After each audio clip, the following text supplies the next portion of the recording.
Você já se perguntou por que, mesmo sabendo que determinada pessoa não faz bem para você, o coração insiste em correr na direção dela? Parece quase um feitiço. O coração acelera, a mente cria justificativas e, de repente, estamos mergulhados em mais uma história que, lá no fundo, já sabemos como vai terminar. Esse é o paradoxo que vamos explorar juntos hoje. Por que continuamos nos apaixonando pelas pessoas erradas? Antes de mergulhar no conteúdo, deixa eu já te convidar. Se esse tema faz sentido para você, se inscreva aqui no canal e ative as notificações, porque sempre estamos trazendo reflexões profundas sobre psicologia, comportamento humano e autoconhecimento. E aproveita também para comentar aqui embaixo de qual cidade ou país você está me assistindo agora. Eu adoro saber até onde essas palavras estão chegando. Agora, imagine comigo. Você está andando por uma rua movimentada, centenas de pessoas passando. Algumas chamam a sua atenção, mas, de repente, alguém específico parece brilhar mais que todos os outros. Um simples olhar e pronto. Surge aquela sensação de familiaridade misturada com atração, quase como se fosse um reencontro. Mas a pergunta é: será que esse brilho vem de algo real ou é apenas uma projeção daquilo que você carrega dentro de si? A ciência e a psicologia já demonstraram que o amor à primeira vista, essa explosão de química, tem muito mais a ver com os padrões que carregamos inconscientemente do que com o destino romântico que os filmes nos vendem. Na verdade, o coração não é tão ingênuo quanto parece. Ele procura repetir histórias que já conhece, e é aí que mora o perigo. Carl Jung dizia que aquilo que não se torna consciente retorna em nossa vida como destino. E é exatamente isso que acontece em nossos relacionamentos.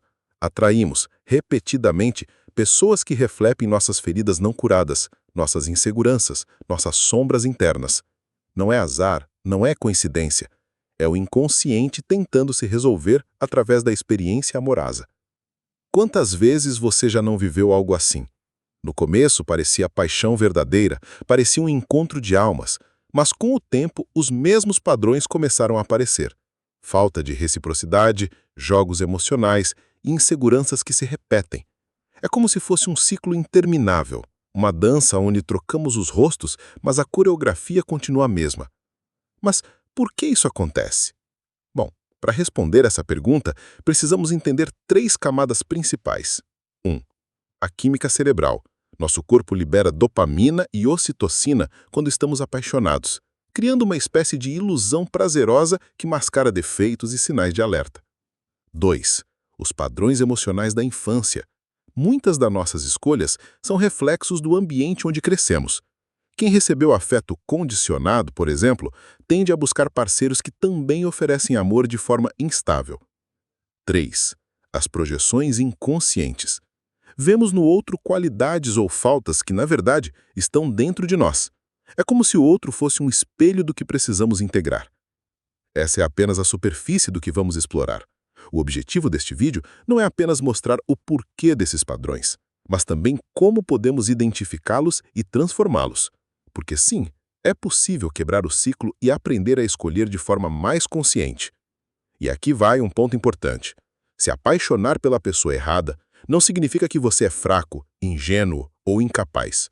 Significa apenas que existe algo dentro de você pedindo para ser visto, reconhecido e curado. O amor errado, nesse sentido, pode ser um professor brutal, mas necessário. Nos próximos capítulos deste roteiro, vamos mergulhar em cada uma dessas camadas. Vamos falar de como o cérebro nos engana, de como a infância molda nossas escolhas e de como podemos tornar consciente o que estava escondido. Mas antes de continuar, lembre-se, você não está sozinho nessa experiência.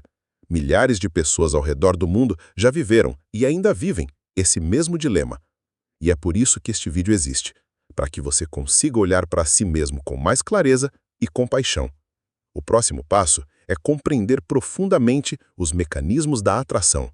E é exatamente isso que vamos abordar na parte 2, a psicologia da atração. Se você ainda não se inscreveu, aproveita agora. Deixa também seu comentário contando se você já viveu a experiência de se apaixonar por alguém que sabia que não seria bom para você. Sua história pode ressoar com a de outra pessoa que está lendo os comentários. Então, respira fundo, se prepare, porque essa jornada apenas começou. E lembre-se, entender por que escolhemos as pessoas erradas é o primeiro passo para finalmente escolhermos certo. Você já parou para pensar por que algumas pessoas parecem ter um poder magnético sobre nós? Às vezes, basta um olhar, um sorriso, ou até mesmo a maneira como alguém se movimenta para que algo dentro da gente desperte. É como se existisse uma força invisível que nos puxa, uma energia que não conseguimos explicar, mas que sentimos intensamente. Essa é a essência da psicologia da atração, um campo que mistura ciência, emoção e mistério. No início, quando conhecemos alguém que mexe com a gente, o que mais importa não é a lógica, mas sim a química. Nosso cérebro libera uma explosão de neurotransmissores como a dopamina, que nos faz sentir entusiasmo, e a ocitocina, conhecida como o hormônio do vínculo. Esses elementos criam uma sensação de euforia, quase como se estivéssemos sob efeito de uma droga.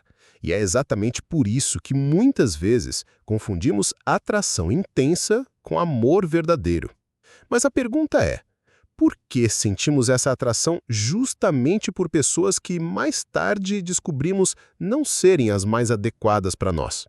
A resposta está em um conjunto de fatores inconscientes que moldam nossos desejos e escolhas. A psicologia mostra que carregamos dentro de nós padrões de atração que têm raízes profundas na nossa infância, nas nossas experiências familiares e até mesmo nas feridas emocionais que ainda não cicatrizaram. Por exemplo, se você cresceu em um ambiente em que o amor estava sempre condicionado, precisando se esforçar demais para receber atenção ou afeto, é possível que na vida adulta você se sinta atraído por pessoas que reforçam esse mesmo padrão. Em vez de buscar o amor saudável, o inconsciente te direciona para situações conhecidas, mesmo que dolorosas. Não porque você goste de sofrer, mas porque, no fundo, o cérebro prefere a familiaridade e a incerteza. Carl Jung, o psicólogo suíço, nos ajuda a entender esse fenômeno ao falar sobre o conceito de projeção. Muitas vezes, o que nos atrai em alguém não é exatamente quem a pessoa é, mas aquilo que projetamos nela. A beleza, a força, a independência ou até mesmo os defeitos que vemos podem ser reflexos de partes de nós mesmos que ainda não reconhecemos ou não aceitamos. E é por isso que a atração é tão poderosa. Ela funciona como um espelho que revela o que existe dentro de nós. Outro aspecto fascinante é o papel do inconsciente coletivo. Jung acreditava que todos nós carregamos imagens universais, os chamados arquétipos, que influenciam nossas escolhas.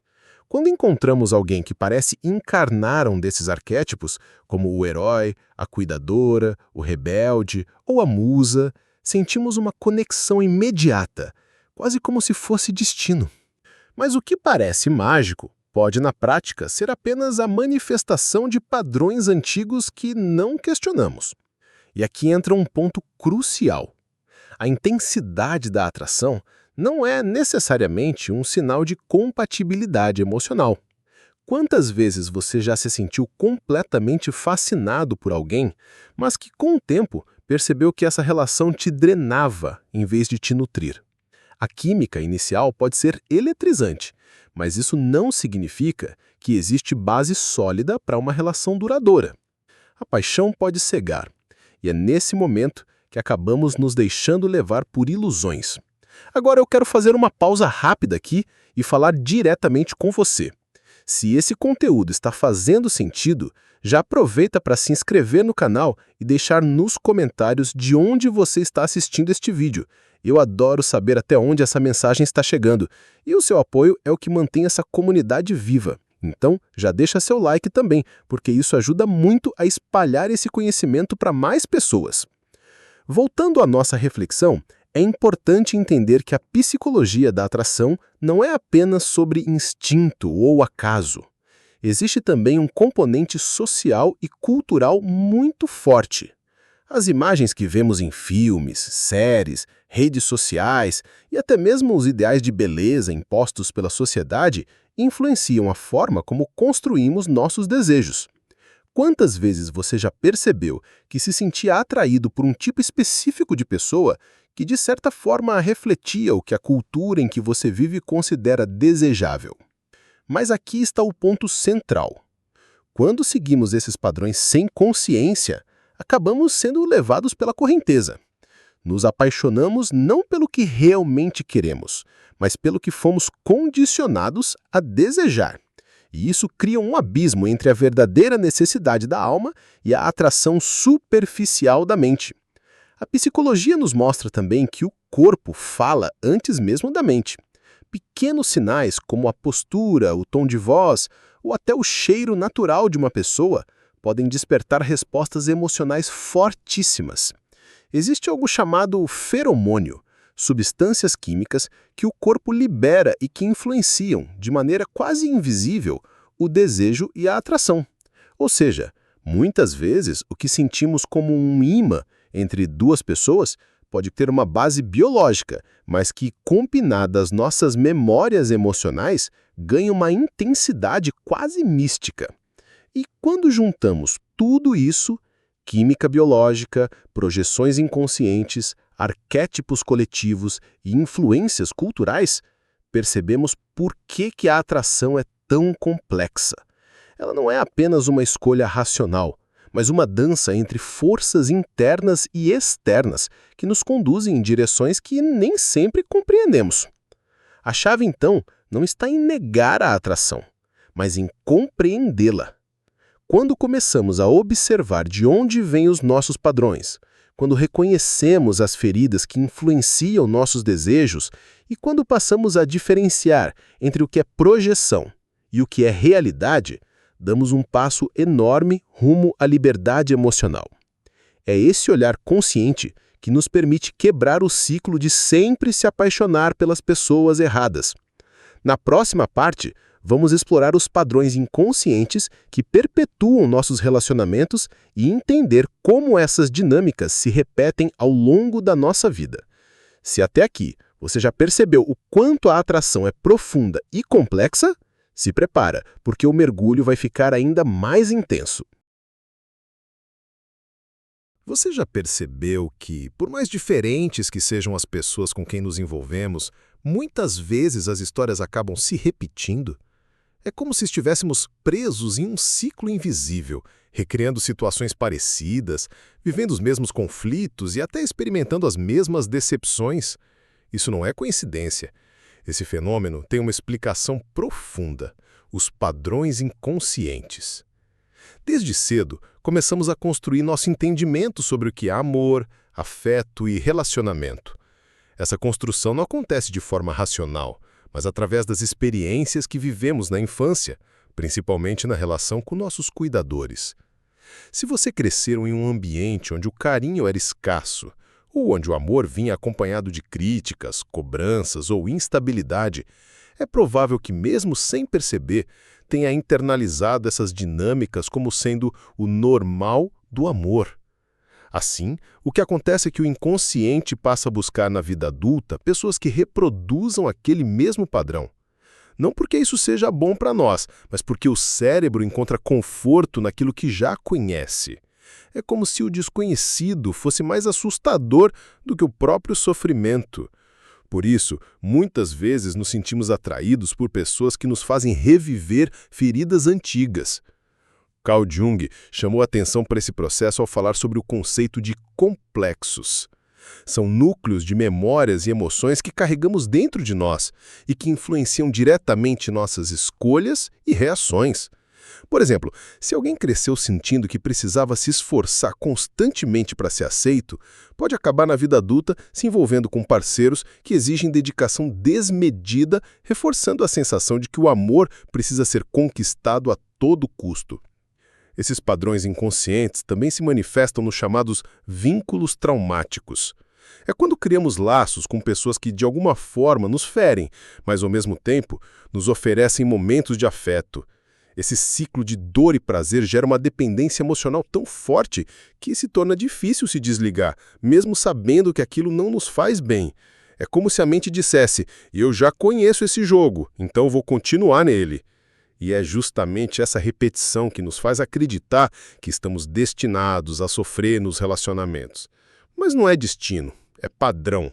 E enquanto não trouxermos isso para a consciência, continuaremos presos nesse labirinto. Agora, deixa eu aproveitar um momento aqui no meio da nossa reflexão para te convidar a interagir. Se esse conteúdo está te fazendo pensar sobre a sua própria vida, se inscreve no canal e comenta aqui embaixo se você já percebeu algum padrão se repetindo nos seus relacionamentos. Eu quero muito saber, porque essa troca de experiências ajuda outras pessoas também a refletirem. Voltando ao tema, é interessante notar que esses padrões não são apenas individuais.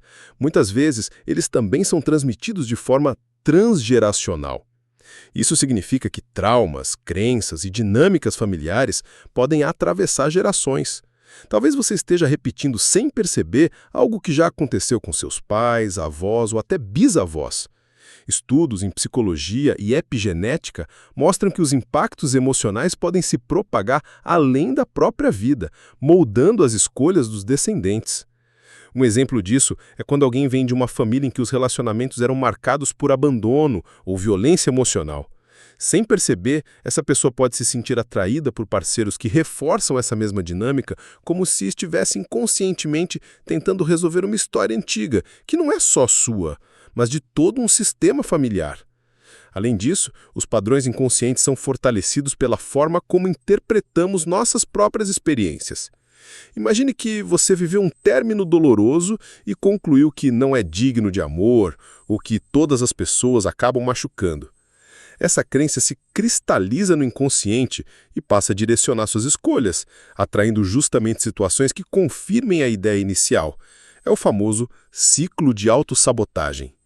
E tem mais, o inconsciente não diferencia o que é bom ou ruim, ele apenas busca coerência com aquilo que já foi registrado. É como se fosse um sistema automático de repetição. Se você aprendeu que amor é sinônimo de esforço, o inconsciente vai procurar parceiros que exijam exatamente isso. Se aprendeu que amor é instável, vai se sentir entediado com alguém que oferece segurança e estabilidade, porque isso não combina com o registro inicial. A boa notícia é que quando trazemos esses padrões à luz da consciência, podemos começar a transformá-los. O primeiro passo é perceber. Observar as repetições, identificar as histórias que se repetem e reconhecer que existe algo mais profundo guiando suas escolhas. Este olhar consciente já abre espaço para novas possibilidades. É como se você estivesse diante de um quebra-cabeça. Enquanto olha apenas para as peças soltas, não entende a imagem completa. Mas quando começa a juntar, percebe que aquela figura que parecia confusa, na verdade tem um desenho lógico. Assim também é com os padrões inconscientes. Quando entendermos o desenho que se repete, ganhamos liberdade para escolher um caminho diferente. E essa liberdade não significa ignorar o passado, mas sim aprender com ele. Cada relação que vivemos traz pistas sobre o que precisamos curar dentro de nós. E quanto mais atentos estivermos a essas pistas, menos cairemos no erro de confundir familiaridade com amor verdadeiro.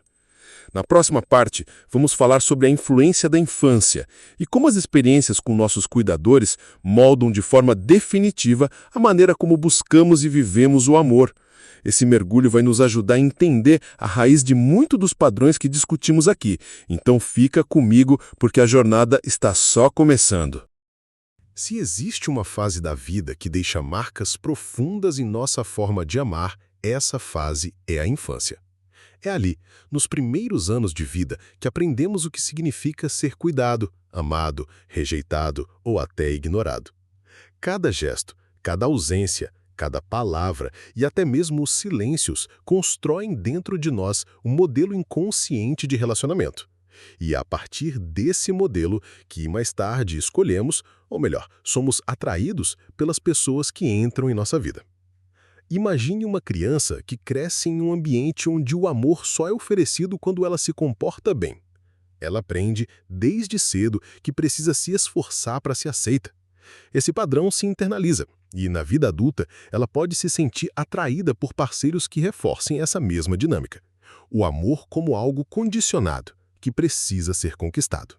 O resultado? Relações cheias de ansiedade, medo de rejeição e uma sensação constante de insuficiência. Agora, pense em uma criança que experimenta abandono ou negligência. Essa criança cresce com a ferida da insegurança, acreditando que não pode contar com ninguém. No futuro, pode acabar se aproximando de pessoas emocionalmente indisponíveis, repetindo o ciclo da ausência que marcou sua infância. O inconsciente busca o familiar, mesmo que seja doloroso, porque aquilo se tornou a base da experiência de amor. É nesse ponto que a teoria do apego, desenvolvida por John Bowlby, nos oferece uma chave importante de compreensão. Ela mostra que a forma como nos relacionamos na infância com nossos cuidadores principais, geralmente mãe e pai, moldam nosso estilo de apego na vida adulta. Quem recebeu afeto consistente e segurança tende a desenvolver um apego seguro, conseguindo equilibrar intimidade e independência. Já quem viveu rejeição, negligência ou instabilidade pode desenvolver um apego ansioso, evitativo ou até desorganizado, padrões que se manifestam fortemente nos relacionamentos amorosos. Por isso, quando nos perguntamos por que continuo me apaixonando pelas pessoas erradas, precisamos olhar para trás. Muitas vezes a resposta não está no presente, mas na criança que fomos um dia. É ela que, de forma silenciosa, continua escolhendo por nós, buscando nos parceiros atuais a chance de curar feridas antigas. Mas o problema é que, em vez de cura, o que acontece é a repetição. E aqui entra uma questão fundamental: a criança interior. Jung e outros psicólogos falam muito sobre essa parte de nós que permanece viva, mesmo depois de crescermos. Essa criança carrega nossas dores, medos e carências não resolvidas. E quando não olhamos para ela com compaixão, deixamos que ela assuma o volante da nossa vida afetiva. O resultado, escolhas baseadas em feridas e não em consciência. Vale lembrar também que a infância não é feita apenas de traumas. Muitas vezes, o excesso de idealização também pode criar distorções. Uma criança que cresceu sendo super protegida pode mais tarde sentir dificuldade em lidar com relacionamentos que exigem autonomia. Essa pessoa pode buscar parceiros que assumam um papel de cuidador, repetindo o modelo infantil de dependência. Nesse ponto, é impossível não notar como os arquétipos entram em cena. Jung nos lembra que dentro de nós habitam imagens universais que moldam nossas experiências. Quando carregamos a figura do pai ausente ou da mãe controladora em nossas memórias, acabamos projetando esses arquétipos nos parceiros que escolhemos. E assim, sem perceber, transformamos cada relacionamento em uma tentativa inconsciente de reviver e, quem sabe, consertar a história da infância. Mas aqui está o grande desafio. O inconsciente não cura feridas através da repetição, e sim através da consciência. Se continuamos buscando no presente o que nos faltou no passado, caímos em armadilhas emocionais. Precisamos, em vez disso, olhar para dentro, reconhecer nossa criança ferida e oferecer a ela o que nunca recebeu: acolhimento, amor incondicional e segurança. Deixa-me aproveitar esse momento para um convite importante. Se essa reflexão está fazendo sentido para você, inscreva-se no canal agora mesmo e compartilhe nos comentários o que mais marcou sua infância no jeito que você enxerga o amor hoje. Sua história pode inspirar outras pessoas que também estão buscando compreender suas próprias raízes emocionais. Voltando à nossa análise, um aspecto essencial é perceber como pequenas experiências moldam crenças profundas. Uma palavra de desvalorização repetida na infância pode se transformar na vida adulta na sensação de que não sou bom bastante. Essa crença, por sua vez, influencia diretamente nossas escolhas amorosas, levando-nos a aceitar menos do que merecemos. O que parecia apenas uma frase dita por um cuidador se torna um destino emocional. Outro ponto é o papel da ausência. Muitas vezes não é o que aconteceu, mas o que não aconteceu que mais marca uma criança. O abraço que não foi dado, a palavra de incentivo que nunca veio, a presença que faltou. Essas ausências se transformam em buracos emocionais, e é em tentando preenchê-los que nos envolvemos em relações que, na verdade, só ampliam a sensação de vazio. É doloroso reconhecer isso, mas também é libertador, porque ao tomar consciência da influência da infância, não ficamos mais reféns dela. Podemos, com coragem e autoconhecimento, começar a reescrever nossa história. Podemos aprender a diferenciar o que é desejo genuíno do que é apenas repetição de um padrão infantil. Na próxima parte, vamos falar sobre como o inconsciente molda nossas escolhas amorosas de forma ainda mais ampla, explorando os mecanismos psicológicos que atuam em silêncio e que nos empurram muitas vezes para as pessoas erradas. Esse mergulho vai nos mostrar que entender o inconsciente é fundamental para transformar a maneira como nos relacionamos. Quantas vezes você já se perguntou por que sente uma conexão imediata com certas pessoas enquanto outras não despertam nada em você? Essa pergunta, aparentemente simples, abre as portas para uma das áreas mais complexas da psicologia, o papel do inconsciente na escolha amorosa. Porque, por mais que a gente goste de acreditar que decide racionalmente com quem vai se relacionar, a verdade é que grande parte dessas escolhas é guiada por forças internas invisíveis. Carl Jung nos mostrou que o inconsciente não é apenas um depósito de memórias esquecidas, mas um território vivo, repleto de símbolos, arquétipos e desejos reprimidos. Quando encontramos alguém, não vemos apenas a pessoa real, vemos também tudo aquilo que projetamos nela. Projetamos nossas expectativas, nossos medos, nossas carências e, principalmente, nossas feridas não curadas. É por isso que, muitas vezes, sentimos uma atração irresistível por alguém que, racionalmente, sabemos não ser a melhor escolha. O inconsciente reconhece naquele indivíduo algo familiar. Pode ser uma postura, um jeito de falar, até um silêncio que remete a experiências antigas. E, nesse reconhecimento, surge uma sensação de destino. Essa pessoa é especial. Mas, na verdade, o que é especial não é a pessoa em si, mas a projeção que colocamos nela. Um exemplo clássico é a chamada síndrome de repetição. Imagine alguém que cresceu com um pai autoritário. Essa pessoa pode, sem perceber, se sentir atraída por parceiros que reproduzem essa mesma autoridade, como se estivesse tentando resolver no presente uma relação mal resolvida do passado. O problema é que, em vez de cura, o que acontece é a repetição da dor. Outro fator fundamental é o que Freud chamava de pulsão.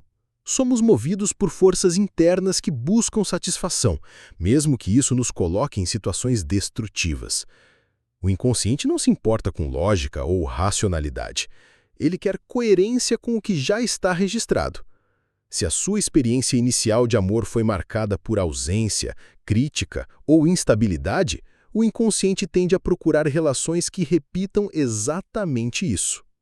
E aqui está um ponto fascinante. O inconsciente não só molda quem nos atrai, mas também quem deixamos de perceber. Muitas vezes, pessoas que poderiam oferecer relações saudáveis passam despercebidas porque não ativam os gatilhos emocionais aos quais estamos acostumados. É como se o cérebro dissesse: não sinto nada aqui porque isso não combina com a minha história. Mas, na verdade, o que não combina é justamente a ausência de dor, de conflito ou de esforço exagerado. Nesse sentido, o inconsciente funciona como um radar seletivo. Ele escaneia o ambiente e identifica quase instantaneamente aquelas pessoas que se encaixam nos nossos padrões internos. E, como já falamos antes, esse encaixe pode ser tanto saudável quanto destrutivo. O que determina é o que carregamos dentro de nós. Vale destacar também o papel dos arquétipos na escolha amorosa. Jung dizia que todos nós carregamos imagens universais como o herói, a mãe, o cuidador, o rebelde, que influenciam nossas relações. Quando encontramos alguém que parece encarnar um desses arquétipos, sentimos uma conexão imediata. Mas essa conexão, embora poderosa, pode nos cegar para a realidade concreta do relacionamento. O arquétipo idealiza, mas não garante compatibilidade. Agora, quero aproveitar este ponto para te convidar para uma ação importante. Se esse conteúdo está ampliando a sua visão sobre os relacionamentos, se inscreve no canal agora mesmo e compartilha nos comentários o que você mais identificou em sua própria vida. Sua participação ajuda a criar uma comunidade de troca e reflexão, e eu adoro ler cada experiência que vocês dividem aqui. Voltando, outro aspecto essencial é entender que o inconsciente também se expressa através dos sonhos. Quantas vezes você já sonhou com alguém e sentiu que havia ali uma mensagem oculta? Os sonhos revelam desejos, medos e simbolismos que muitas vezes direcionam nossas escolhas de forma sutil. Eles funcionam como janelas para esse mundo interno que orienta, mesmo em silêncio, nossa vida amorosa. Além disso, a neurociência mostra que, no momento da atração, áreas profundas do cérebro são ativadas, áreas que estão ligadas ao prazer, à recompensa e à memória emocional. Isso significa que, quando nos apaixonamos, não estamos apenas reagindo ao presente, mas também reativando registros emocionais antigos. Ou seja, parte daquilo que sentimos é, na verdade, uma repetição de memórias inconscientes. Esse mecanismo explica por que tantas vezes insistimos em pessoas que não nos fazem bem. O inconsciente cria uma sensação de familiaridade que confunde dor com amor, ausência com desejo e instabilidade com paixão. Reconhecer isso é o primeiro passo para transformar nossas escolhas. Mas atenção! Compreender o papel do inconsciente não significa eliminar a mágica da atração. Significa apenas aprender a diferenciar entre a atração que nos aprisiona e a atração que nos liberta. Quando temos consciência dos nossos padrões, passamos a escolher de forma mais alinhada com aquilo que realmente precisamos, e não apenas com aquilo que o inconsciente nos empurra a repetir. Na próxima parte, vamos mergulhar na ideia da busca pelo ideal romântico e entender como nossas fantasias e idealizações moldam os relacionamentos, muitas vezes nos levando a frustrações profundas. Esse será mais um passo para compreender por que tantas vezes insistimos nas pessoas erradas. Sinais de alerta que ignoramos. Por que será que, mesmo quando o coração grita e a mente sussurra sinais claros, a gente insiste em seguir? Talvez você já tenha passado por isso. Os sinais estavam todos ali, mas por alguma razão você preferiu acreditar que as coisas iam mudar, que o tempo, o amor ou até mesmo sua insistência seriam suficientes para transformar alguém. Antes de continuar, me conta aqui nos comentários, de onde você está assistindo esse vídeo? Quero muito saber até onde essa reflexão está chegando. E já aproveita para se inscrever no canal, porque aqui a gente mergulha fundo em questões da alma que tocam a vida real. Ignorar sinais de alerta é quase como dirigir por uma estrada cheia de placas avisando perigo à frente, e mesmo assim acelerar. A gente percebe que algo não vai bem, mas cria desculpas, racionalizações, ou até justifica atitudes que, no fundo, machucam. Carl Jung falava que aquilo que recusamos a enxergar acaba dominando nossa vida. E é exatamente isso. Quando não reconhecemos os sinais, acabamos caindo em ciclos de sofrimento.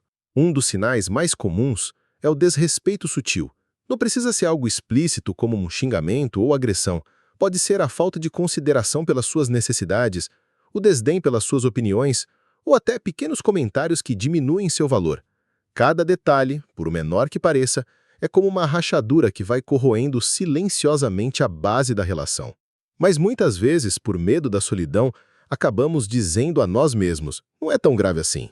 Outro sinal poderoso é a ausência de reciprocidade. Relacionamentos saudáveis são como uma dança. Ambos dão passos, ambos sustentam um ritmo, mas quando apenas um lado se esforça, se doa, insiste e carrega a relação nas costas, algo já está profundamente desequilibrado. Ainda assim, quantas vezes insistimos em dançar sozinhos, acreditando que um dia a música vai mudar? Se você já viveu isso, sabe o quanto dói. Mas aqui vai um ponto importante. Reconhecer os sinais não é desistir do amor, é se proteger dele. É compreender que o amor verdadeiro não machuca, não desvaloriza, não aprisiona. E se você já percebeu esses sinais e continua lutando contra eles, talvez seja a hora de parar e refletir. O que me faz continuar insistindo? O que dentro de mim acredita que merece menos do que realmente merece? Nesse momento, quero te convidar novamente. Se esse conteúdo está fazendo sentido, já deixa o seu like, porque isso ajuda muito a levar essa mensagem a mais pessoas que precisam ouvir. E comenta aqui, você já ignorou sinais claros em um relacionamento? Como foi essa experiência? Continuando, outro sinal que frequentemente ignoramos é a falta de crescimento mútuo. Relacionamentos são, acima de tudo, espaços de evolução. Não quer dizer que sejam fáceis, mas devem ser um lugar onde você sente que pode expandir, se descobrir, ser quem é de forma autêntica. Quando o relacionamento vira uma prisão, quando você percebe que está diminuindo para caber no espaço do outro, é preciso ligar o alerta vermelho. Mas, mais uma vez, o coração insiste em esperar. E por que ignoramos esses sinais? Jung dizia que muitas vezes buscamos fora aquilo que não conseguimos reconhecer dentro. Então, continuamos presos em padrões repetitivos. Aceitamos pouco porque, inconscientemente, acreditamos que é o que merecemos. Reconhecer isso é doloroso, mas também libertador. Outro sinal claro é quando a comunicação se esvazia. No começo, as conversas fluem, os olhares dizem tudo, o silêncio é confortável. Mas com o tempo, quando os diálogos viram discussões sem fim ou um silêncio pesado, não se trata mais de paz, mas de afastamento. E ainda assim, nos agarramos à lembrança de como era antes, na esperança de que um dia volte a ser igual. Agora, deixa eu te perguntar, você já percebeu esses sinais em alguém próximo? Compartilhe esse vídeo com essa pessoa, pode ser exatamente a reflexão que ela precisa ouvir.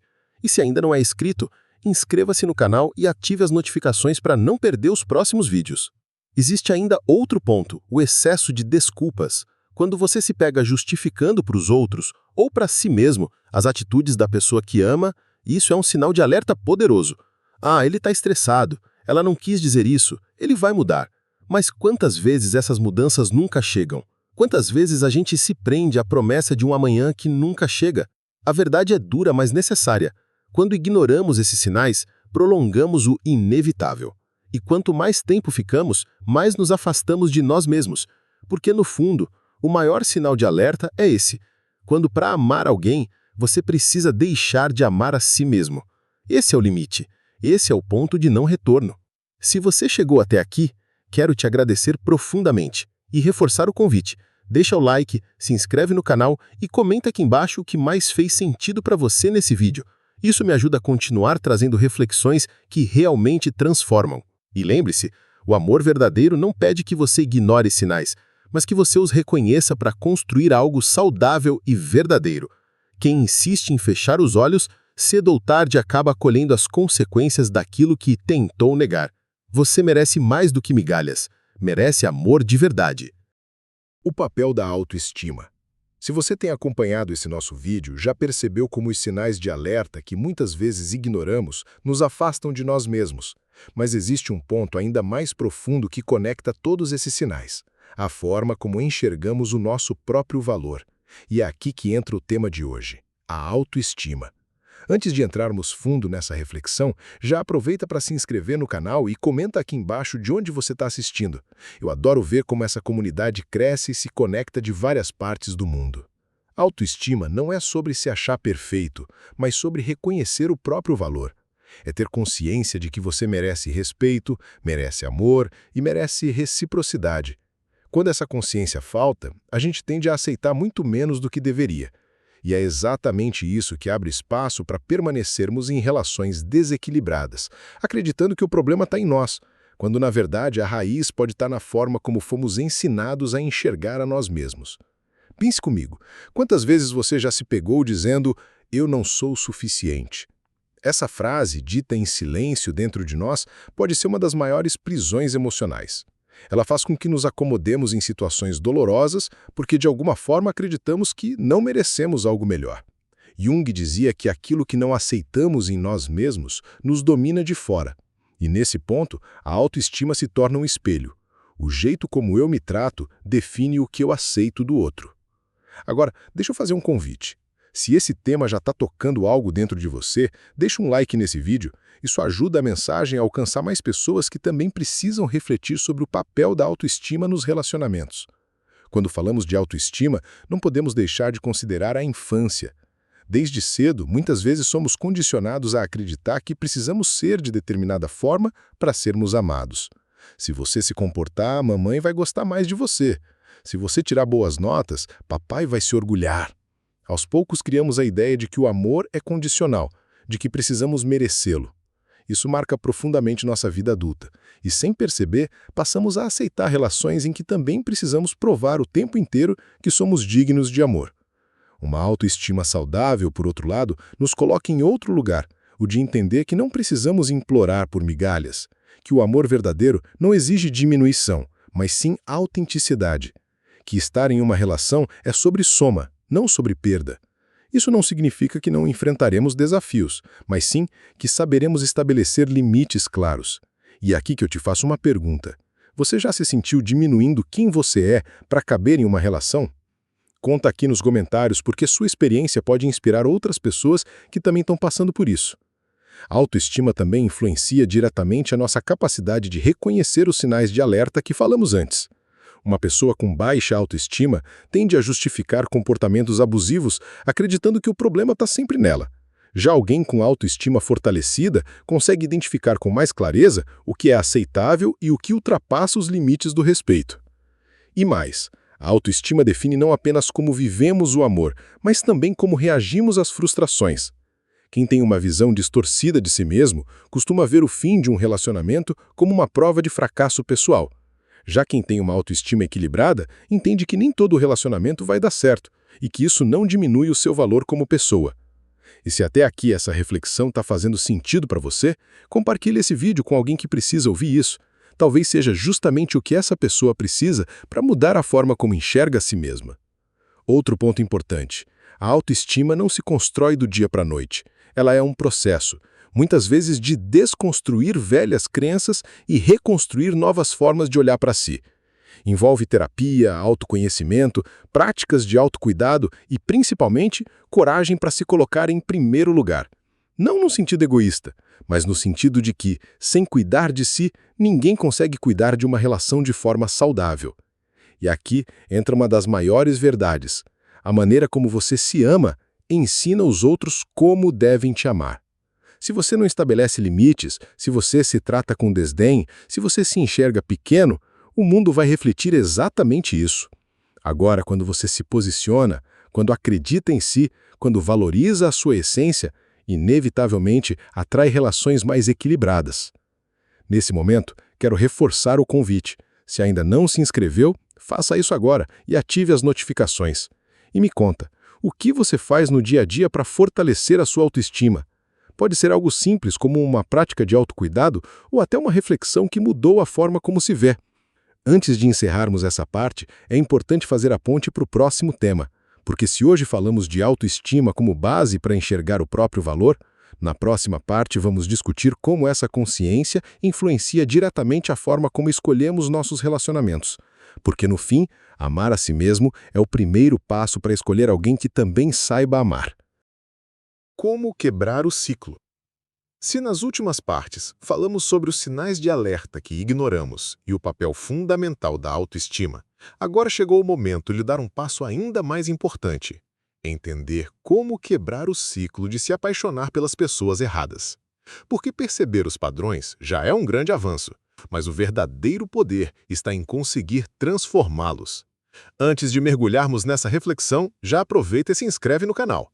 E comenta aqui nos comentários de onde você está assistindo esse vídeo. Quero muito conhecer a força dessa comunidade espalhada pelo mundo. Quebrar um ciclo é como aprender uma nova dança. Você já está acostumado com o ritmo, já sabe de cor os passos antigos, e mudar isso exige consciência, esforço e, acima de tudo, prática. O primeiro passo é reconhecer. Reconhecer os padrões que se repetem em seus relacionamentos. Perceber o que se repete como um roteiro escrito nas entrelinhas da sua vida. Talvez seja a atração por pessoas que não estão disponíveis.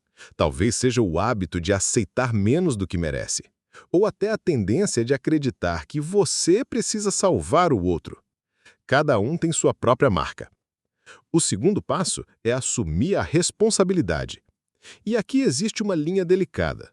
Não é sobre se culpar, mas sobre se responsabilizar.